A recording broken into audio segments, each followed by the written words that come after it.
The last step we have is to hook up our high voltage connections. So we'll go ahead and power down both the controller and the hoist. I'll just simply unplug them both. Now most hoists have a capacitor in it, so once you've unplugged it, you'll want to press your button up or down. As you can see, it had a little residual power in there. You don't want that going through you, so just press the button just to discharge the capacitor before you continue with the next step. So now, we're going to take your pendant, which is connected between your hoist and your controller, the pendant, and we're going to measure for this to be inside of this controller.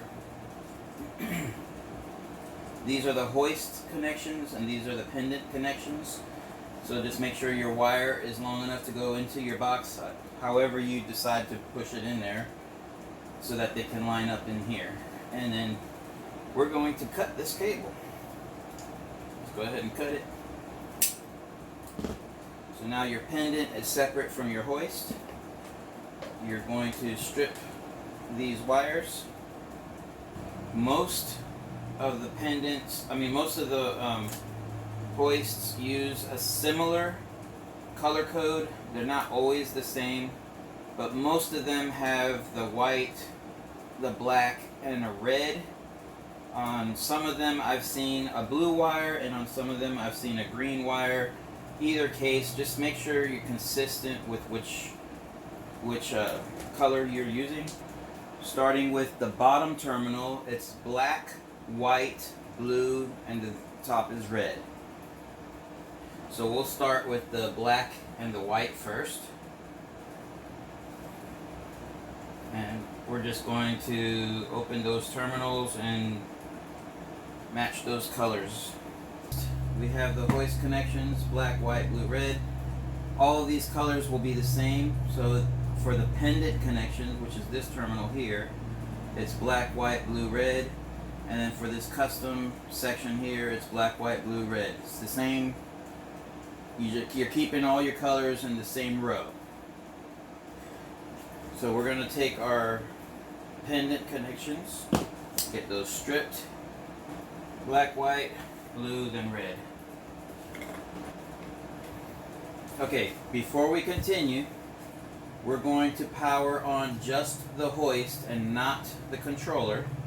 And by default, whenever the controller is off, your pendant should be working. When the controller turns on, it disables the manual control. So let's go ahead and test to be sure that our hoist is working properly. This is our hoist. And so the connections are right.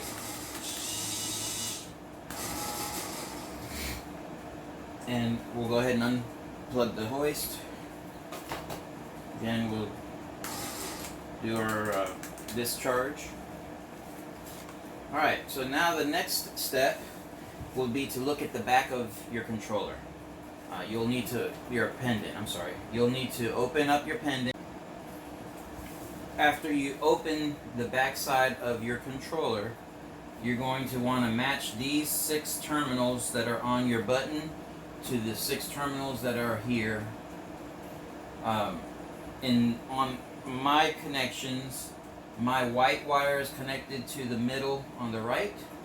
My black wire is connected to the middle on the left. My blue wire is connected on the top right. And my red wire is connected on the top left. Now my hoist is not wired the same way as yours, so do not copy mine. You have to open up your hoist pendant and copy the exact configuration that they have on your hoist. Again, I'm using a DC motor. It's wired totally different than a traditional AC hoist. But all you have to do is copy the wiring. So I'm going to get a couple of jumper wires so that I can replicate this. So again, the same colors. This bottom terminal here is what's going to transfer the power from the pendant to the controller.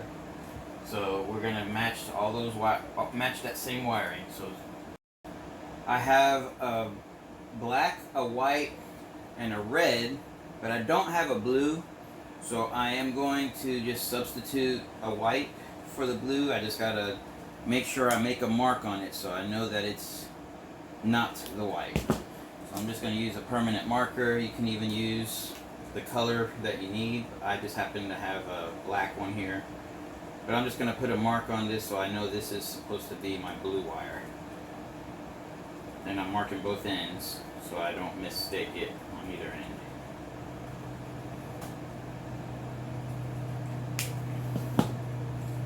Alright, so black, white, blue, red. Blue is next. On my pendant, the black wire is on the left in the center. Go ahead and strip that.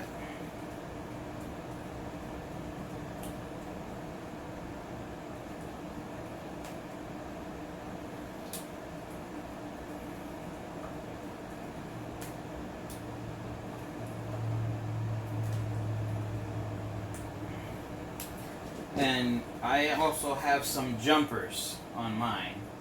On most of the electric hoists that I've seen, there's 3 jumpers. In my case, since I'm using DC, it's different. I only have 2 jumpers.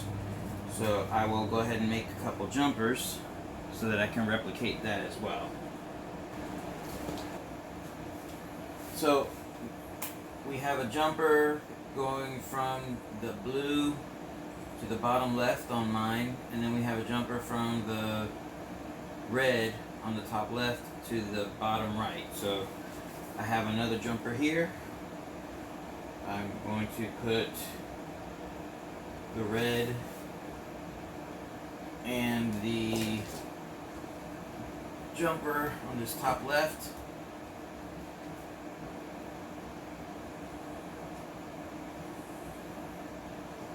Go ahead and join them together.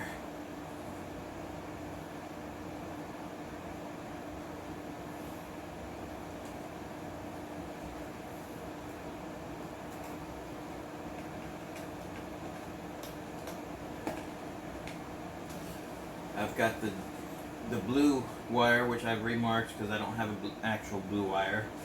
But this is my blue position. It goes from there to the top right, and it has a jumper that goes to the bottom left. On my button, the black is on the left. So I'm going to put the black on the left.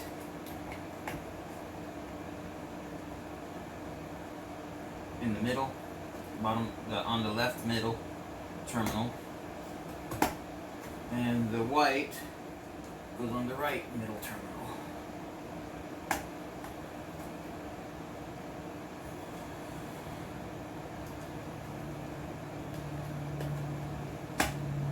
And I still gotta put this jumper for the red. It goes on from the top left to the bottom right. Take care of that real quick.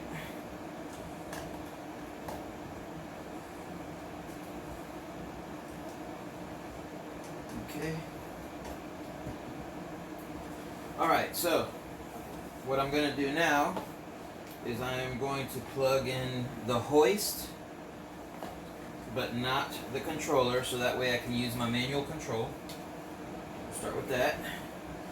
And what I'm going to do is I'm going to set the elevator in between the top floor and the bottom floor, so that way I have a little time to react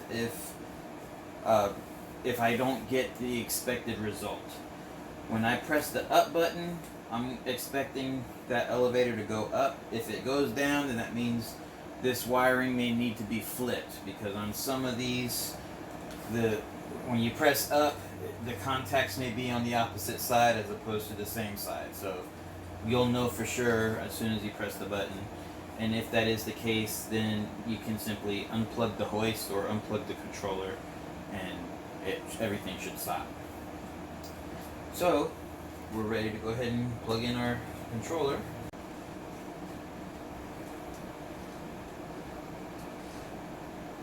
And now you can press up. And it stops at the first floor. Press down. And your hoist will stop instantly. This has a little bit of roll on it, so it actually rolled a little bit past the switch. But hoists will generally stop as soon as you let go of the button. They don't continue to roll. But this was just a little homemade hoist thing that I made. So if you have any other questions, please feel free to text us through the chat window on offgridonline.net, or send us an email, offgridonline@gmail.com. Thank you and have a great day.